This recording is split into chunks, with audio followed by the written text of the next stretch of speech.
Ladies and gentlemen, this is CVP World. You're watching another edition of Break the Fake, where we debunk fake news and combat false narratives. I'm your host, Benjamin Lee, and let's get rolling. Now, as you probably know, last Sunday, May 18th, Poland wrapped up the first round of its presidential election. And according to exit polls, the current frontrunner is Warsaw Mayor Rafał Trzaskowski. Coming in second, Karol Nawrocki, the Law and Justice Party's Man of the Hour. But was it all smooth sailing? Well, of course not, because guess who RSVP'd uninvited to Poland's Democratic Party? That's right, Mother Russia. Now, according to Ukraine's defense intelligence, just before the elections, Moscow launched yet another wave of its information war across Europe. Now, this time, the star player is Operation Doppelganger. Now, not a Marvel villain, but one of Russia's most persistent disinformation campaigns aimed squarely at the EU and NATO. Now, to sway Polish voters, Russia's digital gremlins kicked things off in March. They flooded X with fake accounts, bot farms, and AI puppets, pretending to be real Polish voters. Think deepfake democracy, but with more vodka. Now, it didn't stop there. As part of this operation, Russian operatives built entire fake websites and social media pages that look like Western media outlets. We're talking professional fakes, same fonts, similar layouts, just with a splash more propaganda. And guess who got personally attacked in one of their little projects? Us, TVP World. Now, right before the election, pro-Russian Telegram channels started sharing a video with our logo slapped on it. The video claimed that survey found 68% of Poles believe that Putin is the best choice for their president. Yeah, because nothing says Polish patriotism like cheering for a guy who invaded a neighboring country.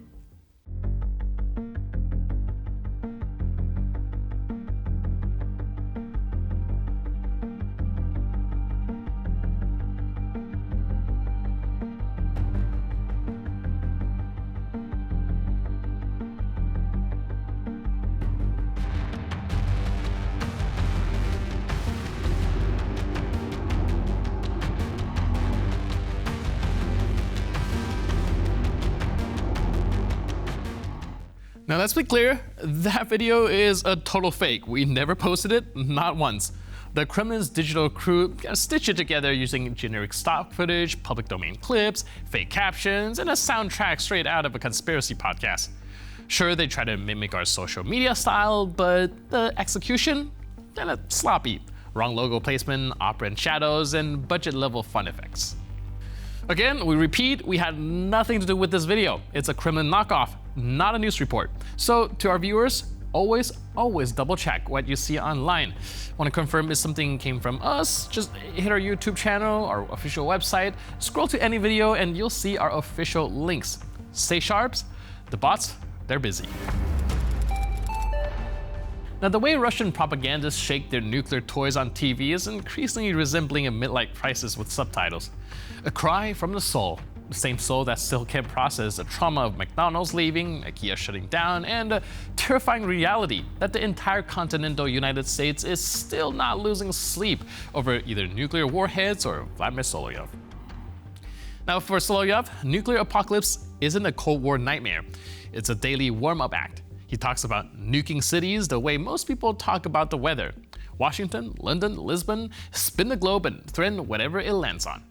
So, who's in the crosshairs today? Well, let's take a look. Санкции против России. Вторичные санкции. Кстати, а есть санкции против пролива имени товарища Сталина? То есть как санкционный режим влияет на работу Посейдона, никто не знает. Просто интересно, нигде не прописано, что мы приказываем Посейдону не поднимать встречные радиоактивные цунами, которые снесут к чертовой матери всю континентальную часть Соединенных Штатов Америки, оставив только... Нет, да? То есть в санкционном списке Сената это нигде не прописано? Нет? Ну и правильно. Просто не должно быть никаких иллюзий. Никаких иллюзий. Вы хотите уничтожить Россию? Я вам в очередной раз напомню. А зачем такой мир, в котором нет России? And for context, Poseidon is a nuclear torpedo, allegedly. It's been featured more on Russian talk shows than in actual military exercises.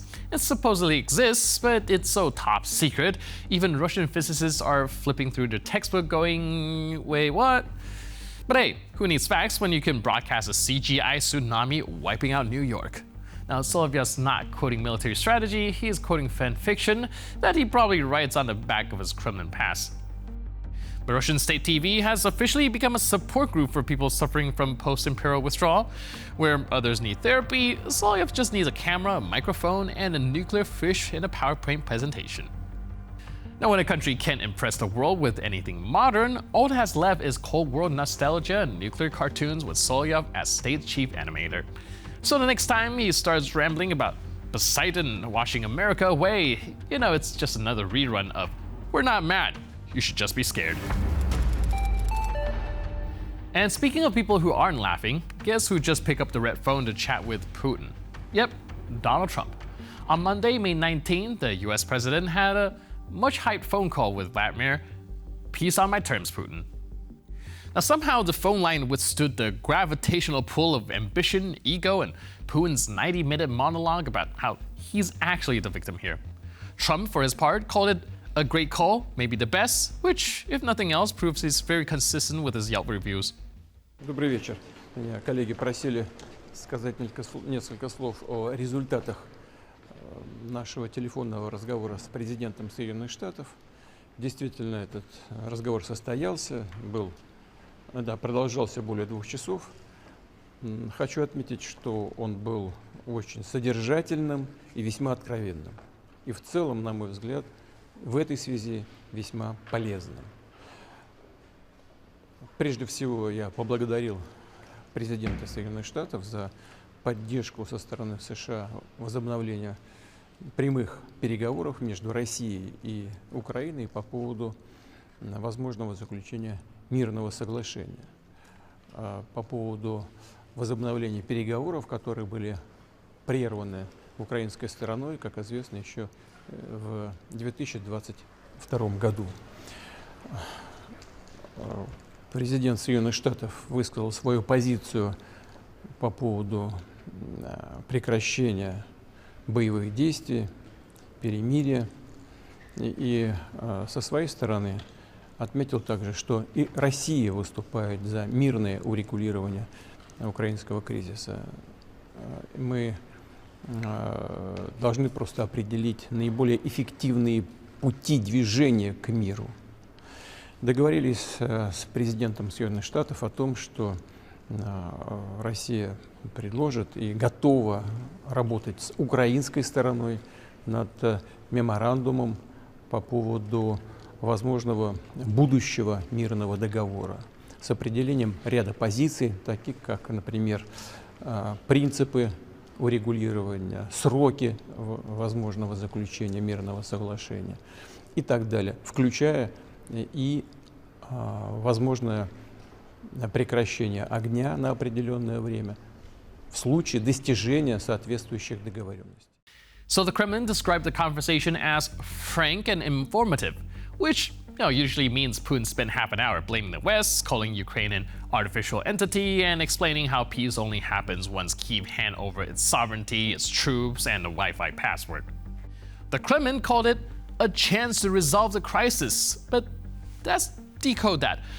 A Putin-style resolution means setting your neighbor's house on fire and offering to rebuild it as long as you get to move in and rename the street in Novorossiya.